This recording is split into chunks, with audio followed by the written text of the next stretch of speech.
Hoje teremos História da Música. E eu vou contar a história de um multi-instrumentista, maestro e compositor, considerado o maior pilar da música erudita aqui no Brasil. Ele com certeza é o compositor mais influente que a gente tem, porque suas músicas são ouvidas e apreciadas pelo mundo todo. Esse nosso orgulho brasileiro é o gênio responsável por elevar a música regional, popular, indígena a um nível muito sofisticado, elaborado e foda. Você escuta e pensa, gente, essa música é clássica, mas ela é tão brasileira. Só ele mesmo, gente. Tudo sobre Heitor Villa-Lobos.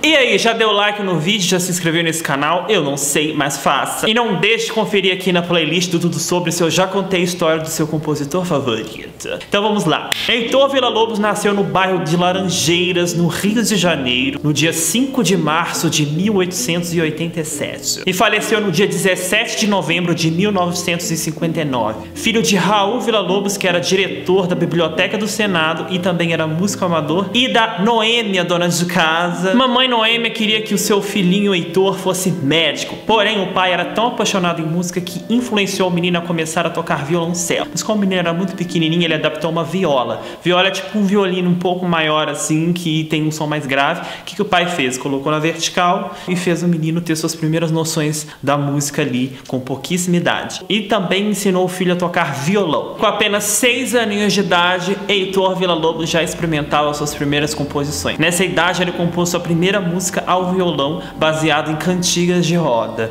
Muito fofo. Pouco tempo depois, aos 8 aninhos de idade, esse pequeno gênio ficou fissurado em Johann Sebastian Bach. Mas ao mesmo tempo que ele apreciava a música erudita europeia, ele era louco com música popular brasileira. Afinal, a casa do pai era frequentada por músicos, cantores nordestinos, era sempre uma festa. E começou aquela mistura na cabeça do menino. Bah, música clássica, música popular brasileira. Era uma infância musical muito feliz e sempre muito influenciado e apoiado pela família, principalmente pela parte do pai, que fez o menino aprender mais 2 instrumentos, clarineta e saxofone. A essa altura ele já era um multi-instrumentista com um repertório super vasto, um ouvido super eclético e uma mente aberta para música. Mas a vida traz tragédias para todos, não é mesmo? Aos 12 anos de idade, Heitor Villa-Lobos fica órfão de pai. Isso faz a família passar por inúmeras dificuldades financeiras. Então a mãe sai de casa atrás de trabalho para sustentar seus 8 filhos. Ela consegue um emprego de dobradora de guardanapo na Confeitaria Colombo, que é maravilhosa, que fica no Rio de Janeiro. Eu adoro esse lugar. Alguns anos se passaram, agora Heitor Villa-Lobos tinha 16 anos e foi morar com uma tia. E essa tia tocava piano e logo ele quis aprender piano também, então ela ensinou piano pra ele e ele aprendeu super rápido. Afinal, desde cedo, muito familiarizado com instrumentos musicais, ele virou um exímio pianista e sua tia fica, oh meu Deus. A partir dessa idade, Villa-Lobos começou a ser um adolescente muito inquieto, roeiro, que não parava dentro de casa. Ele começou a conviver com vários círculos de música pela cidade, seja o botecão lá que toca chorinho e grupo musical ali de roda, até o teatro que toca música clássica. Ele saía por aí afora explorando tudo que ele encontrasse a respeito de música ao seu redor e ao mesmo tempo absorvendo tudo isso. E esse gosto musical do Villa-Lobos de apreciar todo tipo de música, inclusive música popular, fez com que a família questionasse o bom gosto musical dele. Afinal, naquela época, músicas populares eram mal vistas, era tipo, nossa, que mau gosto. Música boa era só música clássica, o resto era não se misture com essa gentalha. Mas ele tinha uma cabeça muito aberta, um ouvido muito apurado, e ele conseguia ver riqueza em tudo. Afinal, existe riqueza musical em toda parte e ele encontrava. Mesmo sendo mal visto pela nata da sociedade em apreciar músicas populares e tocar músicas populares, ele continuou por esse caminho. Pobre e rica sociedade da época mal sabia que Villa-Lobos mais tarde ia levar esse tipo de música aos grandes palcos, mas a gente chega lá. E Villa-Lobos nessa época era esse tipo de música que tocava em qualquer lugar, em café, em bailões, em bailes, em teatros, tudo era válido. Mas como eu falei, Villa-Lobos era inquieto, ele era explorador, ele precisava de mais. Rio de Janeiro já estava muito pequeno para ele. O que ele fez? Pôs o pé na estrada e começou a explorar todos os interiores do Brasil. E sim, ele viajou por diversas partes do país e sempre em lugares inusitados, onde, claro, ele encontrava a música desse lugar e isso acrescentava demais como compositor. Foi aí que começou um processo muito importante na vida do compositor: absorver culturas regionais, músicas folclóricas, por onde ele ia. Isso inspirou muito a ele ter essa linguagem original e maravilhosa que ele começou a desenvolver a partir daí. E somente em 1913, Villa-Lobos começa oficialmente a sua produção como compositor. E ele compunha para todos os instrumentos e para todos os gêneros. Isso fez com que a crítica não agradasse muito da música de Villa-Lobos. Eles falavam assim, que música diferentona. A crítica e os ouvidos daquela época, gente, não estavam preparados para a música de Villa-Lobos. Foi aí que em 1922 ele faz a sua grande estreia oficial na Semana de Arte Moderna de São Paulo. Meu Deus. E lá ele executa suas obras. O que acontece? Ele é vaiado. Recebeu críticas duras a respeito da sua forma de compor e como aquilo soava. Era super, meu Deus, por que uma orquestra clássica tá fazendo um ritmo de música de ralé? Embora vaiado, embora incompreendido, essa Semana de Arte Moderna foi muito importante na vida de Villa-Lobos, porque foi o início da sua projeção international. Antes tarde do que nunca, gente. Um ano depois, em 1923, com 36 anos, o governo resolveu financiar uma viagem a Paris. Villa-Lobos, vai a Paris e mostre seu talento por lá. Sucesso total. Brasil não gostou? Paris gostou. Essa fusão de músicas folclóricas, populares, regionais do Brasil fizeram muito sucesso na Europa e ele começou a reger orquestras importantíssimas. Sucesso! Por todo o continente ele conseguiu levar suas composições e ser devidamente apreciadas. E nessa época ele estava no auge da sua criatividade e ele começou a compor nada mais, nada menos.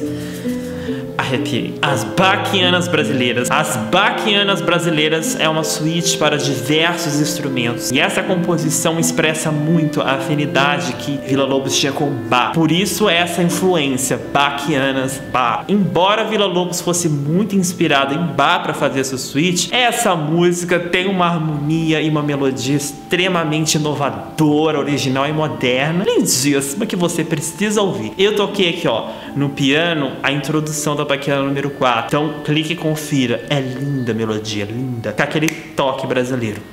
Coisa fina, meu amor. Em 1931 ele estava de volta ao Brasil e resolveu fazer uma turnê. Mas é uma turnê muito diferentona, igual ele. Uma turnê para o interior de São Paulo. E ele conseguiu ir para 54 cidades somente no interior de São Paulo. E o que tinha muito nessas cidades de interior na época? Trenzinhos. Maria Fumaça, sabe? Aqueles trenzinhos.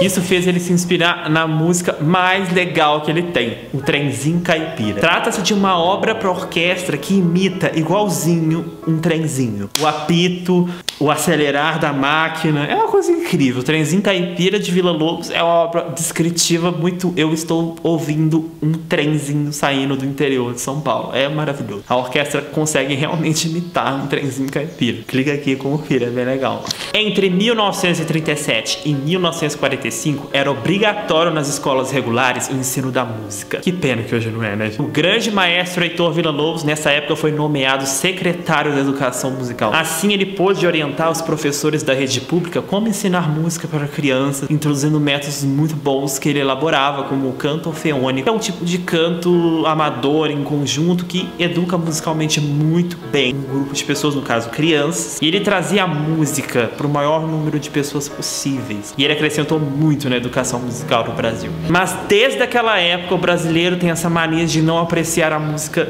do seu país. E a música de Villa-Lobos era pouquíssimo executada aqui no Brasil. Villa-Lobos frequentemente desabafava: não tive o devido reconhecimento no meu próprio país. Embora, gente, àquela altura as músicas de Villa-Lobos já eram prestigiadíssimas na Europa e nos Estados Unidos. Ele foi eleito membro da Academia de Belas Artes de Nova York. Ele recebeu medalhas e honras, um título de doutor honoris pela Universidade de Nova York. Successful, bem, successful. Heitor Villa-Lobos, diante de toda essa produção musical, esse sucesso internacional, paralelamente a sua saúde começa a se debilitar. Em 1948 ele descobre um câncer de próstata, que começou a consumir o rim dele, a bexiga dele. O que ele faz? Ele vai para os Estados Unidos tentar tratar esse câncer lá, mas lá nos Estados Unidos ele não responde ao tratamento e volta para o Rio de Janeiro, e aos 72 anos de idade, em 1959, ele falece.